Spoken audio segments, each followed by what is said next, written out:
Here's the only 4-step roadmap that you need for 2026. Phase 1. Master your basics.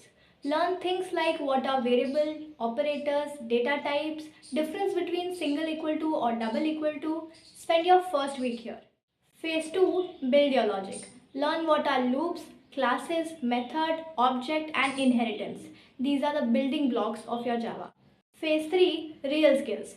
Learn how to handle real world problems, debug your own code and understand errors. A real programmer is someone who can fix the real problems. Phase 4. Projects. Start building. Make a calculator, a gaming app or a quiz app. Projects are where you turn your knowledge into the skills. Don't just memorize Java, understand how it works. And I'll help you decode all the concepts one by one. Till then, subscribe and keep learning.